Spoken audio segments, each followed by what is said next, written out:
Now, when most people think of the Italian Riviera, also known as the Ligurian Riviera, they think of places like Portofino, where it's very expensive. In particular, property is on average 10,000 euros or 10,000 US dollars per square meter. And that's because the euro now, 1 euro, gets you around 1 US dollar.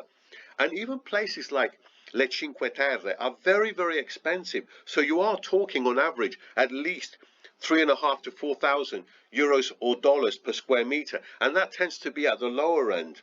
And San Remo too, where they have a festival every year, it is cheaper, but it's not that cheap. So we are talking here also upwards of 3,000 euros or US dollars per square meter.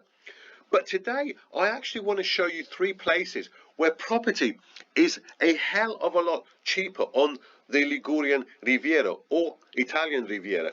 And they are equally nice places to actually buy a property to live or potentially maybe for an investment. And coming in at number 3, and I think this is really an underrated place, and it is the city of Imperia.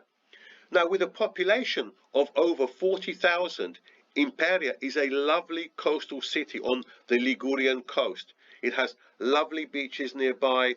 There are also a couple of nice ports and a number of museums worth visiting. You also have a noteworthy 18th century cathedral and some nice churches. Now, what are the nearest airports? So the nearest airports are Nice, about 70 kilometers away. So that's Nice in France.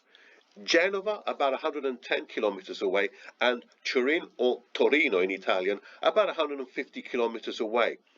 And Imperia is also served by a central railway station and is on the Genova-Ventimiglia line. So communication, travel communication here is pretty good. But what's best of all, the prices are quite cheap. So as of June 2022, we are talking on average just over 2,000 euros or US dollars per square meter. And this is a hell of a drop from March 2014, where prices were nearly 2,800 euros or 2,800 dollars per square meter. So Imperia is definitely worth considering, but it's number 3 on my list. Now, coming in at number 2, and this again I think is another quite undervalued place as well, and it is La Spezia. Now, La Spezia, with a population of around 95,000, is the second largest city in the Ligurian region. There is a lot to like about this city. It is a popular seaside resort. It has many noteworthy churches and museums to visit, plus Art Nouveau style villas and a castle named San Giorgio. Now, La Spezia is also very well connected by rail and is actually the point of departure for the villages of Le Cinque Terre. And the good thing, you can either do this by train or by boat.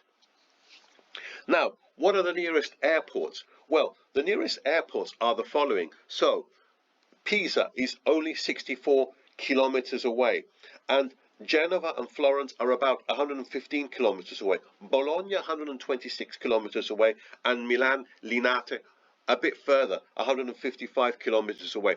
So there is kind of a choice of places where you can land if you want to get to La Spezia. So it's well connected by both rail and air. And the good thing is, as I've said, there are a lot of airports to choose from, but admittedly Milan Linate, where perhaps you've got the most flights, is 155 kilometers away. So let's talk about the prices. It's even cheaper here.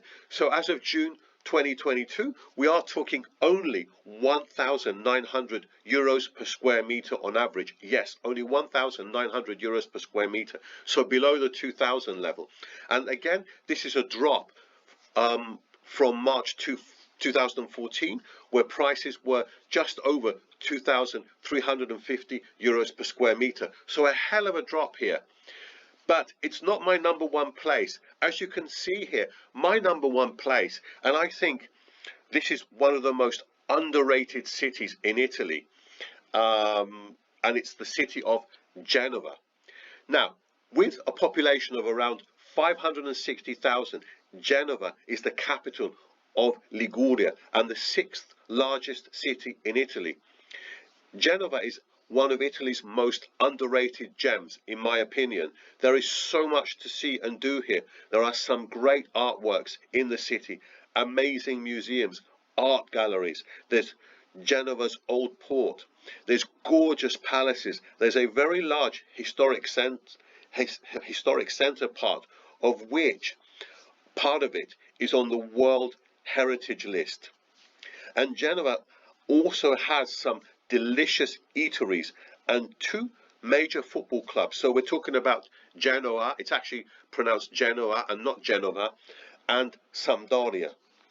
And also in the surrounding areas of Genova there are many beaches. It's worth noting too that the port of Genoa actually remains Italy's busiest seaport. And as far as transport is concerned, Genoa has a metro bus and trolley bus network, so it is one of the cities in Italy where there is the metro system.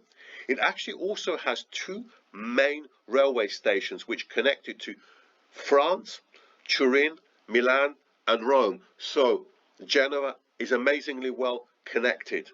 And Genoa also has its own airport which flies to a number of destinations in Europe, including London, Dublin, Paris, Brussels, Amsterdam, Frankfurt, Barcelona, Vienna, Bucharest and Tirana. So there are quite a few flights to European destinations. Now, given all this, it is amazing and that on average prices are only 1,560 euros per square meter. Now that is amazingly cheap. I'll repeat that, 1,560 euros per square meter for quite a major city. And even in the core centre and other good areas of the city, prices on average are well, and I'm talking well under 3,000 euros per square meter, or as I said, well under 3,000 US dollars per square meter. And look at the price drop as well. Now, prices have dropped quite heavily. In 2014, March 2014, they were 2,420 euros per square meter. So in percentage terms, this is a hell of a drop. And if you consider inflation as well, I think this could be a good time to invest or have a lifestyle purchase in Genova. Now, I want to leave you with one telling fact. Although Portofino, listen to this, Portofino is less than 40 kilometers from Genova, but house prices in Portofino are on average more than 6 times as expensive as Genova. I'll repeat that. Not once, not twice, not 3, not 4, not 5, 6 times, more than 6 times more expensive. And for all these reasons, Genova is the best place to buy on the Italian, or as we say, Ligurian Riviera. Anyway, I would love to know your thoughts. What do you think in particular of Genova, given all these facts I've given you, and given what you've seen on the videos, what the cities are like? I would absolutely love to know your thoughts. Anyway, that's it for today. Thanks ever so much for watching, and I shall see you very soon on the next video.